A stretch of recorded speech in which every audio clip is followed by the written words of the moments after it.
Afternoon, Daniel Andrews will officially step down as Victorian Premier after 9 years in power. Joining us live now, the Victorian Opposition Leader, John Pesutto. John, good to see you this morning. Thanks for your time as always. So you've had a night to rest on Daniel Andrews' decision to call full time. How are you feeling about it all this morning? Well, I think for Victorians, they'll be reflecting on the legacy of debt, corruption, waste and mismanagement, Peter. I do recognise the Premier has served the people of Mulgrave in this Parliament for 21 years, but we also have to face facts, Peter, and the legacy's not a great one.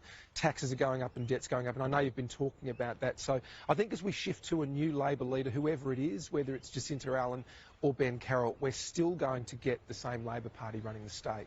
Despite all of those points that you made, though, his success was also down to a weakness of his opposition.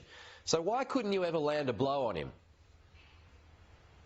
Well, I suppose it's a fact no one can ignore, Peter, that he did win 3 elections. But the broader point I'm making to the Victorian people yesterday and today and in the coming days is, what's the purpose of winning elections beyond the power you acquire? So that's why I think the debate over the legacy and what it means for our future is really important. Yes, he won 3 elections, but we're actually worse off after 9 years. And on any measure, Peter, I could take you through them: health, education, roads, child protection, justice, taxes, work cover costs, whatever it is, on any measure, Peter, the Victorian people are doing it harder today than they were doing it 9 years ago. So you make a good point. He won 3 elections and we should have done better.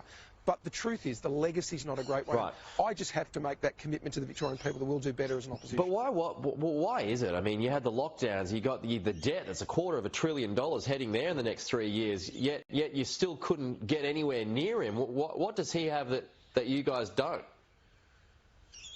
Well, I think we have a job to do as an opposition, Peter. I recognise that, I really do, and we're working really hard. There's the scrutiny piece that we're working on, and look, Peter, we've achieved a lot as an opposition because we've established a select committee in the Upper House to look into the Commonwealth Games debacle, which no one's ever been able to do before. We brought all of the non-government parties together. We're reforming. From opposition, we're actually reforming our integrity regime. We established, with all the support of the non-government parties, an integrity oversight committee. We're talking about tax, cost of living. We know we've got a job to do, not just to apply scrutiny and criticism where it's due, Peter, but also we're working hard to present the Victorian people with the alternative. And that's what we haven't done well enough in the last 3 elections. OK, well, whether it's Jacinta Allan or not, what style of government should the new Premier set up? Well, I think this is a real test for whoever emerges, Peter. So the first thing they need to do is reverse the centralisation of power. So much that's gone wrong in Victoria, whether it's lockdowns, whether it's mismanagement of projects, is all down to centralising power around Daniel Andrews. You've got to reverse that trend. You've got to consult more and engage more. And also you've got to open up the books. And one of the big tests for Jacinta Allan or Ben Carroll, whoever emerges today, Peter, is, are they actually going to be upfront with the Victorian people?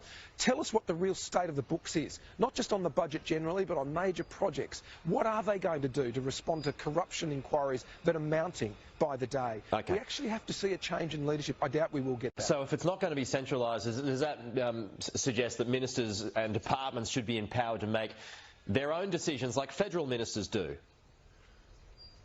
Well, yes, and bring more people around the table. One of the big criticisms I made, well, I wasn't in the Parliament during the lockdown, but I think what made the lockdown so punishing for Victorians compared with the rest of the country is that there was no, what I'd call, Peter, contestability. There weren't other views being heard around the cabinet table. In fact, cabinet was shrunk to a very small group. Parliament wasn't convened. You know, a very important institution. You can see it in the background.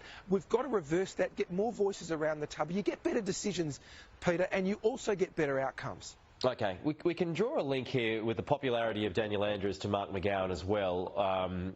Although not as divisive, it would seem. But when Mark McGowan stepped aside in WA, polls swung wildly back to the opposition. Do you use that as some kind of measure or hope that you can replicate?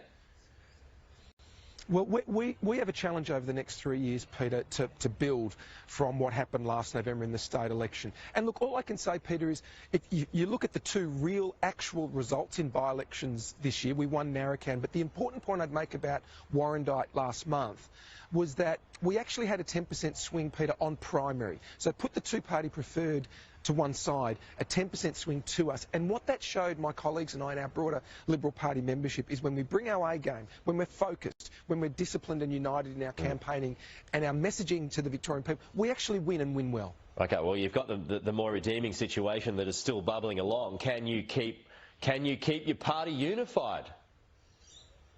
Oh, absolutely, Peter. And Warrandyte occurred only a month ago, so it's proof that the Victorian people actually don't care about the back office issues that all parties have to deal with. And yes, I've got my share of back office issues. So does Labor. Daniel Andrews has had his, and Jacinta Ardern will have theirs. But the main thing, Peter, is when we talk to the people about their issues, what concerns them, they will come to us. We've just got to repeat what we did in Warrandyte and do that right across the state, which I can tell you, Peter, and all of our viewers, I'm totally committed to doing. OK. John Pesutto, the Victorian opposition leader. Appreciate your time, John.